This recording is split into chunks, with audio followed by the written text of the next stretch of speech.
Hoje vamos tentar identificar o principal tema que tem afligido aí vocês. A doutora Renata, a gente tem feito essa live a cada 15 dias, quem ainda não tá acompanhando. Sempre 8h30, atrasamos uns minutinhos, hoje eu tô até sem voz aqui, de tanto que eu falei essa semana nesse feriado. Como vocês foram de Páscoa? Bom dia, Ludmila, Débora, bem-vindas. Doutora Renata chegando aí. Doutora Renata, vou te autorizar pra gente começar a nossa conversa. E aí a ideia, gente, é eu e a doutora Renata tentar realmente ajudar vocês mais um pouquinho, trazer os principais temas que tem aparecido lá no consultório da doutora Renata, que tem aparecido com o sono, né? Tem tanta coisa que a gente fica na dúvida, tem que sair da rotina, bebê pequeno às vezes sai de casa para fazer vacina. Eu sou Érica, médica, mãe de 3 e uma das doutoras do berço. Aproveita e já segue o nosso canal para você aprender tudo sobre sonecas, sono noturno, para ter tempo de qualidade com o bebê e descanso para toda a sua família. Olá, bom dia, Érica, bom dia, mamães, tudo bem? Tudo bem com você? Também, tudo na paz. Começando mais uma semaninha, né? Pós-Páscoa, tô sem voz, ó, pra você ver. Falei tanto com os meus meninos no feriado. Isso é bom, né? A gente ficar mais tempo com as crianças. Foi ótimo. Ô, Renato, mas vamos lá, tava explicando pra turma aqui, né, que a nossa ideia, pra quem ainda não tá acompanhando, a gente tá fazendo essa conversa a cada 15 dias, né? Vamos tentar que a gente faça toda semana, que eu sei que as mães estão adorando, mas ainda não conseguimos nos organizar. E aí, que a nossa ideia pra hoje é a gente falar um pouquinho ali, não sei o que você tá pensando, mas eu tava com a ideia de falar pros bebês pequenos ali, até 3 meses. Às vezes a gente sai de casa, sai da rotina, não sei. E vem muita dúvida por aqui. O que eu faço no dia de médico? O que eu faço no dia de teste? Então, quando que esse bebezinho tem que sair? Eu sei que tem muita vacina no começo, mas o que mais, né? Assim, o que aparece muito por aí essa dúvida também? Como é que é? Sim, a gente sabe que depois que a criança nasce, a gente vai para casa, né, na primeira semana, e aí a gente tem aquelas coisas. Quando que eu vou precisar ir no médico? Qual que é a rotininha, né, no pós-parto com criança? Então, a criança, depois que nasce, gente, a criança tem com 5 dias que fazer uma consulta de egresso. Lembrando, Érica, que é muito importante a gente falar que as crianças perdem peso na primeira semana de vida e recupera com 10 dias. Por que eu falo isso? Que é muito comum a mãe chegar desesperada, meu leite está fraco, o que eu vou fazer? Meu menino está perdendo peso. Calma, é normal perder peso nesse nível. Com 10 dias de vida, a criança recupera o peso. Por isso que é importante uma consulta com o pediatra no 5º dia de vida e depois no 10º dia de vida, tá? Depois disso, as consultas são mensais com a criança, mas a gente sabe que tem alguns testes que a gente precisa fazer com a criança, tem as vacinações, então às vezes eu até brinco, aproveita a consulta de 5º dia que você vai sair e já vai fazer as vacinas que são necessárias após o nascimento. Então... Nossa, eu lembro, desculpa de interromper, mas eu lembro tanto disso, né, gente? Não sei se tem alguma mãe aqui, mas eu colocava pra sair o meu primeiro filho, né? Aquelas roupinhas mais lindas, lacinho, né? E aí cada hora, vou fazer um passeio. Era um médico, ou então era uma furadinha. 5º dia eu lembro muito desse momento de ir na pediatra. Ai, que bom, não tem furadinha hoje, é só a médica olhar. Só a consulta, né? E uma coisa, Érica, que você está falando aqui que é legal, que depois que nasce, gente, são 2 vacinas, a hepatite B e a BCG. Hoje em dia, o teste do pezinho já está muito mais ampliado do que era na época que eu e a Érica tivemos criança, né? Que a gente teve na mesma época. Então, assim, hoje tem um teste que chama teste de SCID, que vê imunodeficiência. Então, inclusive no SUS já tem esse teste incluído. Por que eu estou falando isso? Porque se você fazer esse teste, a gente tem que adiar a vacina de BCG. Então, às vezes a gente adia. Então, aí é uma saída a mais, né? Porque a gente vai dar a vacina de BCG depois que sai o resultado do teste. Uma coisa importante falar, gente, é que a vacina de BCG hoje em dia está sendo dada só no público, não está sendo dada na rede particular. E não é todo dia que abre ampola. Então, para evitar uma saída desnecessária, liga para o posto de saúde, vê que dia que abre ampola, para você já ir vacinar. E a vacina de hepatite B do particular é igual ao do SUS, então você já vacina as 2 de uma vez só. Ótimo, ótimo. E aí, nesses primeiros 10 dias ali, tem algum outro teste que tem que fazer? Como é que é isso? Tem, gente. São vários testes. Hoje em dia, na maternidade, a gente já faz o teste do olhinho, que é ver o fundo de olho. Se não é feito na maternidade, depois o pediatra deve fazer, ou um oftalmologista. Segundo teste é o teste do pezinho, que é esse que eu falei, que geralmente é feito do 3º ao 7º dia de vida. A gente combina de fazer no 5º dia, que já aproveita a saída, né? Para ir no pediatra e já faz o teste do pezinho. Pode ser feito no SUS ou no particular. Terceiro teste é o teste da orelhinha, que também é feito na maternidade. Se não for feito, depois pode ser feito com fonoaudiologia, para ver se a criança está ouvindo bem. E o teste do coraçãozinho, esse é feito na maternidade, é a saturação de membro superior e de membro inferior, e se der alguma alteração ali na saturação, aí a gente já faz o ecocardiograma. Então, esse teste do coraçãozinho é feito na maternidade, geralmente após 24 horas de nascimento. E tem o outro teste, que às vezes é feito, às vezes não, que é o teste da linguinha, para ver se a criança tem freio curto, se vai precisar ali cortar o freiozinho da língua para mamar melhor, tá? Então, são esses 5 testes que são feitos. Teste do coraçãozinho na maternidade, teste do olhinho também na maternidade ou não, teste do ouvidinho, teste do pezinho e teste da linguinha. São 5 testes. Então, fora da maternidade, enquanto bem pequenininho, vão pensar nas 2 primeiras semanas, a gente tem 2, não é isso? É o teste do pezinho, se a criança já tiver recebido alta, e o teste do... Aí depende, tem maternidade que está fazendo tudo na Da maternidade. orelha, então é um. Na nossa aí, época, gente, não era, né, Érico? Hoje eu estou fazendo, facilitando a vida das mães. eu tô perguntando, porque eu tô vendo umas perguntas aqui da Glória, Elória, que ela falou da viagem, né, gente? Isso que a doutora Renata tá falando, assim, o bebê, quando ele sai de casa, desde os primeiros dias, né, a gente fala muito isso aqui na doutoras, a gente pode estabelecer uma rotina que respeita esse bebê, né, gente? E pensando numa rotina para ele dormir bem, para ele alimentar bem, para a casa funcionar bem, com toda a adaptação que é a vida com a chegada de um bebê, né? E aí o que a gente fala muito, gente, é cuidado com o rigor de rotinas que vocês veem por aí, né? Ah, tem que acordar no mesmo horário, tem que dormir no mesmo horário, tem que soneca no mesmo horário, banho no mesmo horário. E aí a gente vai entrando num mundo meio enlouquecedor, né? Porque a vida acontecendo, vai ter os testes, desde os primeiros dias, como a gente pegou já um aqui, os primeiros 10 dias o bebê tem que sair de casa, né? Como a gente vai ter as vacinas. E aí, aqui vale a mesma coisa para viagem, tá? Então, isso da rotina que é flexível, que a gente fala aqui dentro do nosso método, é importante desde os primeiros dias. E o que é uma rotina flexível, gente? Tem 2 pontos importantes aqui. Primeiro, que é um ingresso horário, né? Então, tem muito conteúdo aqui no perfil. Se quiser aprofundar e ver nossa aula gratuita, lá no link da bio tem também. Mas, em resumão, é a gente respeitar os sinais que o meu bebê dá de fome e de sono. E se eu tenho necessidade de sair do meu ambiente por causa de uma viagem, por causa de um teste, é a gente usar a regra 80-20. O que é a regra 80-20, gente? É eu tentar imitar 80% das coisas que eu tenho em casa. Então, por exemplo, o bebê tem que fazer o teste do pezinho. E aí você marcou 11 horas da manhã. E aí você sabe que mais ou menos 11 horas da manhã, se o seu bebê é maior, e você já está amamentando ali com uma frequência. Ele não é maior, né? Desculpa. Teste do pezinho é bebê pequeno, esquece. 11 horas da manhã, você sabe que seu bebê, ele começa a chorar e já tem 2 horas que você amamentou seu bebê. Você sabe que ele está com fome. Então, onde quer que você esteja, você vai levar ele ao seio e vai amamentar. Ah, não, você saiu, tem meia hora que você amamentou. Uai, então esse chorinho do seu bebê não é fome, é soninho. Então você vai colocar esse bebê para dormir. Talvez ele vai estar dormindo na hora do teste do pezinho, né? Então a gente tem que adaptar a nossa rotina às necessidades do dia. Isso vai valer para viagem, vai valer para bebês grandes, vai valer para bebês pequenos, tá? Não tem nenhum problema. Porque a gente tem muito relato aqui de aluna nossa que elas falam assim: eu viajo, durmo com o bebê na minha cama, durmo com o bebê no meu quarto, coloco para dormir mais tarde, quando volto tá tudo certo. E é isso, uma rotina que funciona, ela vai ter sempre que respeitar essa necessidade do bebê, tá, gente? E aí vamos só finalizar essa ideia que a gente está conversando um pouquinho, né? Eu vi que alguém perguntou da mamada dos sonhos, eu vou falar um pouquinho sobre isso, mas e se alguém quiser mandar outra dúvida, fiquem à vontade, podem mandar. A gente não tem que ficar só no nosso tema aqui, né, Renata? Mas a gente está trazendo o que realmente tem aparecido como muito comum essas dúvidas, então a gente traz aqui e vamos ampliando nesse tempo que a gente tem, que é curtinho, mas que dá pra gente conversar bastante, né, Renata? Mas vamos falar aí, depois dos primeiros 10 dias, quais são as outras necessidades ali? Outros testes que a gente precisa buscar? Ou se a gente fica só no universo de vacina, como é que é? Então, vamos lá. Depois do 10º dia, a gente faz a consulta de 10 dias para ver se a criança recuperou o peso de nascimento. Lembrando que prematuros pode demorar até 15 dias para recuperar esse pezinho do nascimento. Estando tudo bem com a amamentação, com ganho de peso, xixi, o cocôzinho da criança, aí as consultas são mensais no primeiro semestre.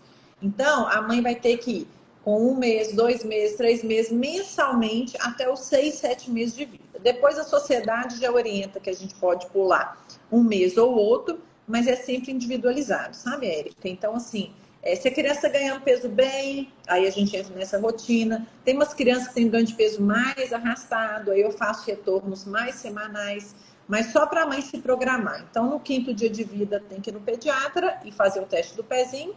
Com 1 mês, com 10 dias, a consulta com o pediatra para ver o ganho de peso e depois mensalmente.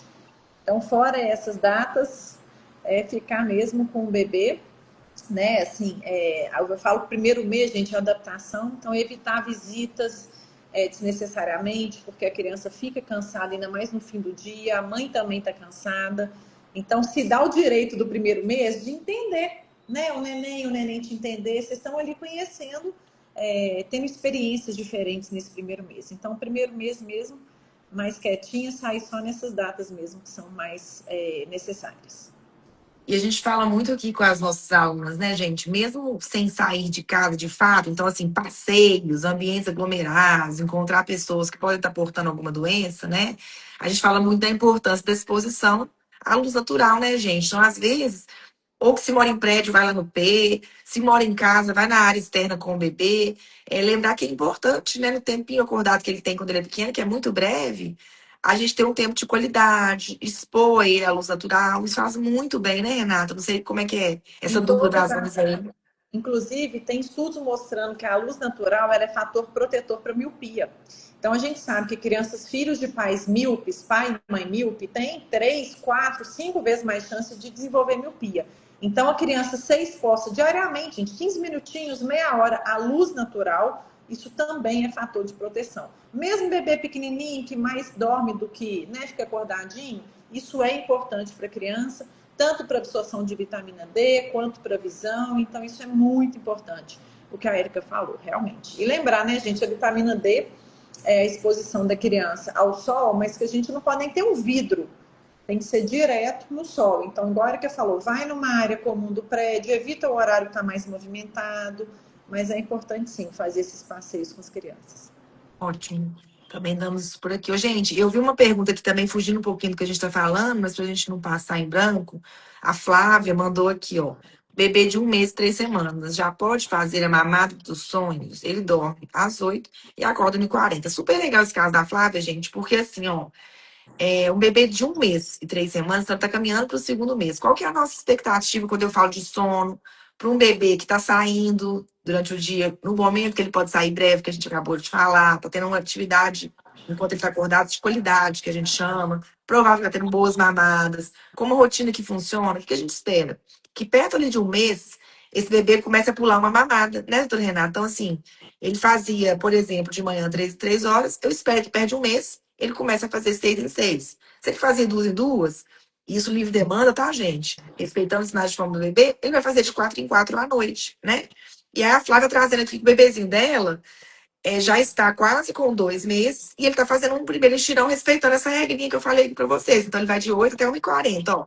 9, 10, 11, meia-noite, 1h40. Ele tá quase batendo 6 horas, o que é um ótimo sinal, tá, Flávio? E aí a gente pensa assim, ou seja, é provável que esses pilares do bom sono, que a gente começa desde pequenininho, estão ajustados, né? E aí, a partir daqui, a gente tem que ajudar esse bebê a aprender a habilidade de dormir, que a gente fala que é a famosa autonomia, né? E aí tem a mamada dos sonhos nesse processo, enquanto ele ainda não aprendeu, enquanto eu tô começando a ensinar essa habilidade para ele. O que é a mamada dos sonhos? Se você for dar um Google ali, gente, vai falar assim, amamente o seu bebê dormindo, entre no quarto, pé ante pé, em silêncio. Aí você fala, poxa, como é que eu vou fazer isso? Como é que eu vou comer dormindo? Esquece esse conceito. Pensa assim, a mamada dos sonhos é aquela mamada que você vai dar pro seu bebê aguentar um pouquinho mais sem estar com fome. E para você, ela é para você essa mamada, descansar mais. Então, por exemplo, se a sua família, você vai dormir às 11 horas da noite, e seu bebê já tá dormindo desde qualquer hora, não importa. Quando for 10h30, você vai entrar no quarto do seu bebê, ou seja, um pouquinho antes de você ir dormir, você vai entrar no quarto, pegar o seu bebê no berço e vai colocar para amamentar. Basicamente isso. Então, antes do seu horário de dormir, independente de qual horário é, você vai entrar no quarto, pegar o seu bebê e amamentar. Por quê? Pra gente tentar, se você for dormir às 11, esse exemplo que eu dei, 11h30, o seu bebê pode acordar de fome, porque ele pode estar sem mamar muito tempo. Então, o objetivo dela é permitir que você durma pelo menos 2 a 3 horas depois que você vai dormir, tá? Quando que ela pode ser dada? Desde o primeiro mês. Não precisa esperar até o 2º mês. E um ponto muito importante dela é nem todo bebê gosta. O bebê você pode oferecer a mamada dos sonhos e ele despertar muito mais, apesar de estar com a barriguinha cheia, e ele não voltar a dormir com facilidade. Então a gente fala assim: tente só com bebês pequenos, bebê depois de 3 meses não faz sentido começar. Mas antes do terceiro mês, você pode tentar a qualquer tempo, desde que você saiba que não é uma regra matemática que vai funcionar para todo mundo. Então você vai observar ali 3, 4 noites, nunca só uma noite, tá, gente? Você tenta, foi legal? Te ajudou a dormir um pouquinho mais? Continue. Depois lá na frente a gente vai tirar. Não, não foi legal. Interrompa e não dê mais. Tá, gente? Isso, claro. Se o bebê tá com um dia legal, tá com a rotina ajustada, tá com esses pontos que a gente falou aqui, mesmo quando ele sai, mesmo quando ele tem uma, vou chamar uma ruptura da rotina padrão, né? Tá tudo funcionando bem, ela costuma ser legal, mas ainda assim a gente não pode cravar aqui que vai ser bom pro seu bebê, vocês têm que observar, tá bom? E isso que a Erika falou é importante, esperar uma semana, né, Erika? Não é só um dia. Ah, não deu certo hoje, não é que não vai dar certo. Faz esse movimento por 3, 4, 5 dias, até uma semana, para ver se deu certo. Perfeito. A Jaque mandou aqui também, ó, entrando no tema da viagem, né, Renata? A Jaque mandou aqui. Eu preciso fazer de uma viagem de avião de 15 horas com meu bebê de 4 meses. Estou bem apreensiva. Ô, Jaque, é super normal você estar apreensiva, né? Não seria normal você não estar. Eu falo, às vezes, tem mãe que fala assim, quando vai entrar aqui no médico, fala assim, nossa, eu tô com medo de entrar e de não conseguir. Eu falo, errado seria não ter medo. Tudo que é novo gera medo, tá, gente? E aí, Jaque, o que você precisa fazer? Se munir de informações para transformar essa apreensão, esse medo que eu falo, em ação, né? Então, o que você pode fazer? Dica rápida mesmo aqui, que não dá pra gente aprofundar, mas vou tentar te ajudar. 15 horas, provável que está mudando de fuso, né? Então, quando a gente fala de mudança de fuso, a gente vai tentando adiantar a rotina do nosso bebê, 15 minutos todos os dias, por uma semana, para chegar no dia da viagem, a gente conseguir que ele esteja mais próximo do fuso que a gente vai viajar, tá? Essa é a primeira dica. Uma outra dica que eu posso te dar é, no dia da viagem, esqueça a rotina. O mais importante é chegar no destino bem, né? Então a gente às vezes fica, ai meu Deus, ele não pode chorar, ele não pode, ele tem que dormir. Não se apegue a horários, esquece tudo, você tem que chegar. Então lá dentro do voo, lembra de dar uma dica boa, amamentação durante pouso e decolagem, né, Renata? Por causa da dorzinha no ouvido, né? Não sei se você tem algum. Exatamente. Eu tenho duas dicas, então, completando a Erika. Primeira coisa, no momento de decolagem de pouso, devido à diferença de pressão, a criança pode ter um desconforto no ouvido. Se a criança estiver com sintoma respiratório, gente, resfriadinha, a criança pode sentir mais. Então, lavar esse nariz para deixar a criança mais sequinha no momento do voo. Então, pouso e decolagem, colocar a criança para sugar. Então, pôr no peito, pôr ela para amamentar, tanto na subida quanto na descida. Claro, gente, tudo com segurança, que a gente sabe, né? Que no avião tem que usar o cinto, mas a sucção ajuda nesse momento. E a segunda dica, vai com uma mala de mão caprichada, tá? Porque eu já passei aperto por causa de criança, às vezes golfa mais, faz um cocôzinho, suja a roupa. Então, deixar uma mala de mão mais caprichada, colocar tudo ali que você precisa, uma roupa extra, às vezes um brinquedinho, alguma mordedor, porque nessa idade a gengiva já incomoda muito. Então, pensar aí na sua rotina, o que você mais usa e fazer uma mala de mão caprichada para você não passar aperto, tá? E, claro, né, se tiver ajuda para viagem, facilita demais, porque às vezes você precisa ir no banheiro, alguém para ficar com o bebê, então ter alguém lá também na viagem, né? Não viajar sozinho também é uma segurança aí que você vai ter. Eu acho que uma última dica que eu posso dar desse assunto é que é muito comum, gente, o bebê chorar no voo, né? Assim, um voo longo, ele vai ter fome, ele vai ter sono, enfim, vai acontecer tudo isso. Então, assim, ruído branco portátil ajuda, apesar do avião já ter o Deron ali. Mas a maior dica dentro do voo é não fique ansiosa com o choro do seu bebê, né? Se eventualmente tiver um passageiro mais grosseiro mesmo, que não entende como que é o universo de criança, as aeromoças, eu pessoalmente já vivi isso, elas são treinadas para te ajudar. Se alguém por acaso de alguma forma de deixar desconfortável, falar, faz esse bebê parar de chorar, as aeromoças são treinadas para te ajudar num episódio como esse. Então, assim, fique tranquila, porque as pessoas sensatas sabem que bebês choram, né? E que você não tem controle exatamente de quando ou como resolver isso de forma imediata, né? Responda ao que seu bebê precisa, amamente, tente fazer dormir e fica tranquila. Esqueça a rotina. Realmente, o mais importante é chegar lá no seu destino. Acho que era isso, né, Renata? Foi legal. Né, Érica? A criança absorve. O dia que você tá ansiosa, gente, impressionante. Exato. O menino fica mais ansioso.